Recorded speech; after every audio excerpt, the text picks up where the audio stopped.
Bismillahirrahmanirrahim. Assalamualaikum warahmatullahi wabarakatuh. Bapak-bapak, ibu-ibu, mas-mas, mbak-mbak, khususnya adik-adikku sekalian yang dirahmati Allah dimanapun Anda berada. Kembali di Iip Channel bersama saya Iip Wijayanto. Kali ini kita akan membahas tema jika mantan jodohmu, kenapa ia memilih bersama orang ketiga. Kita sering membahas ya, tanda-tanda seseorang itu akan berjodoh dengan kita. Ada tandanya pada diri mantan, tetapi kenapa sampai hari ini mantan masih betah bersama orang ketiga, mencintai orang ketiga, dan betul-betul melupakan kita. Jadi yang namanya hidup itu akan selalu ada ujian-ujian.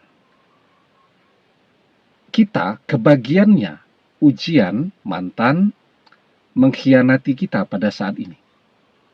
Sebenarnya kalau kita mau melihat ke dalam, perpisahan dengan mantan itu membawa hikmah yang banyak untuk kita. Contoh ya, dari kita tidak pernah berdoa, jadi rajin berdoa sekarang agar mantan kembali kepada kita.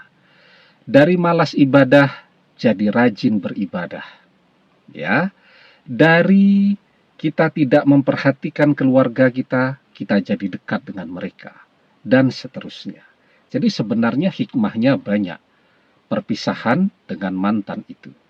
Nah, sekarang yang terjadi justru perpisahan itu ya, banyak sekali orang yang kemudian menjalani perpisahan itu dengan mengeluh. Menjalani perpisahan itu dengan marah-marah ya. Semua orang menjadi sasaran kemarahan kita. Bahkan misal kalau kita melihat ada postingan teman tuh ya, yang membahas tentang mantan kembali. Itu juga jadi sasaran kemarahan kita tuh. Mana hasilnya? Saya sudah menjalankan tutorialnya. Ya, semua anjuran-anjuran sudah saya kerjakan, tetapi ternyata mantan tidak kembali juga. Begitu kan yang biasanya terjadi. Kenapa demikian? Karena kita selalu menginginkan hasil yang instan. Ya. Kalau kita berdoa pagi, kita pengen malam harinya mantan sudah datang, minimal menghubungi kita. Kita selalu mau yang begitu. Karena itu ya, sekarang ya, kalau kita melihat ada tanda-tanda bahwa mantan ini adalah jodoh kita. Kita sudah banyak membahas di video-video terdahulu. Sekarang apa yang perlu kita lakukan? Tentu yang pertama bersabar. Berdoa dengan penuh kesabaran. Karena berkali-kali kita sampaikan, doa itu kunci terkabulnya adalah sabar. Yustajabu li ahadikum malam ya'jal. Yaqulu qad da'watu rabbi falam yastajibli. Doa salah seorang di antara kalian pasti dikabulkan selama ia tidak tergesa-gesa. Siapa itu orang-orang yang tergesa-gesa? Yakni orang-orang yang mengatakan aku sudah berdoa kepada Robku, tetapi dia tidak mengabulkannya untukku. Nah, mungkin itu tuh yang selalu kita lakukan. Saya sudah berdoa, seluruh tutorial cara berdoa sudah saya kerjakan, tapi tidak ada hasilnya. Padahal ketika kita mengatakan yang demikian, apa yang kita katakan itulah yang menjadi sebab tertolaknya doa-doa kita, tergesa-gesa di dalam berdoa. Sekarang ya, itu yang pertama bersabar, yang kedua kita bersyukur dengan apapun keadaan kita pada saat ini. Karena dengan kita bersyukur, maka insya Allah kenikmatan akan Allah tambahkan, kebaikan akan Allah berikan terus kepada kita.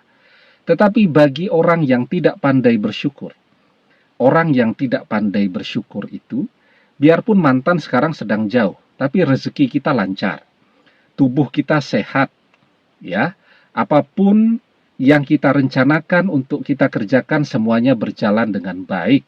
Itu kan kenikmatan yang luar biasa Tetapi kita tidak mau bersyukur dengan kenikmatan itu, terus saja kita merasa kurang karena mantan belum kunjung kembali. Maka yang terjadi apa? Kita tambah menderita. Azab hati bagi orang-orang yang tidak pandai bersyukur. Maka dalam surat Ibrahim ayat yang ke-7 kita diajarkan, la'in syakartum la'azidannakum wa la'in kafartum inna adzabi lasyadid. Allah Subhanahu wa taala berfirman, jika kalian pandai bersyukur dengan nikmatku, maka akan aku tambahkan nikmatku untuk kalian. Tetapi jika kalian tidak pandai bersyukur, maka sesungguhnya azabku sangat pedih. Ya. Nah, jadi kita bersyukur ya bahwa dengan berpisah saat ini dengan mantan, kita jadi ingat untuk ibadah kembali. Kita jadi rajin berdoa. Kita jadi rajin mendekatkan diri kita kepada Allah. Itu karunia yang luar biasa. Hidayah itu bisa datang dari jalan manapun. Ada orang yang mendapatkan hidayah dengan nasihat. Ada orang yang mendapatkan hidayah setelah membaca buku. Ada orang yang mendapatkan hidayah setelah mantannya mengkhianatinya. Maka kebaikan dalam hidup kita pada saat ini kita rasakan justru terjadi setelah mantan mengkhianati kita. Dulu ketika masih bersama mantan, kita selalu lupa ibadah. Kita malas berdoa karena merasa sudah punya segalanya. Sekarang kita jadi ingat untuk ibadah, kita jadi rajin berdoa. Itu kan karunia yang luar biasa, yang mengembalikan kita ke jalan ketakwaan. Nah, maka yang ketiga, agar mantan berjodoh dengan kita, teruslah berdoa. Berdoanya yang pertama tadi, dengan kesabaran. Karena kunci terkabulnya doa adalah ketika kita sabar di dalam berdoa. Ya, jadi mantan bisa berpaling kepada siapa saja. Dan itu adalah ujian dalam hidup kita. Tetapi sebuah ujian itu juga bermanfaat. Ya, karena dengan ujian itulah kita jadi tekun dalam berdoa. Padahal ketika kita tekun dalam berdoa, bahkan mantan yang bukan jodoh kita pun takdir bisa berubah dengan kekuatan doa. Dari tidak berjodoh jadi berjodoh. La yaruddul qada'a illa doa. Tidak ada yang bisa menolak takdir kecuali doa. Ya. Kenapa? Mantan jodohku, tapi dia lebih memilih orang ketiga. Saat ini, itu ujian untuk kita. Ya, yang namanya orang berjodoh itu bisa dari tidak kenal, ketemu, menikah selamanya.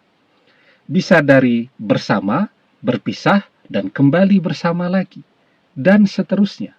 Ya, nah, kita mungkin sekarang jalan hidup yang harus kita jalani dari bersama, berpisah, untuk bersama lagi. Tujuannya buat apa? Tadi, kita ingat untuk beribadah, kita rajin berdoa. Dan ketika mantan kembali, kita akan lebih menghargainya. Karena sekarang kita sudah belajar betapa berharganya dia untuk kehidupan kita. Ya, demikian, semoga bermanfaat. Wallahu a'lam bissawab, billahi taufik wal hidayah. Assalamualaikum warahmatullahi wabarakatuh.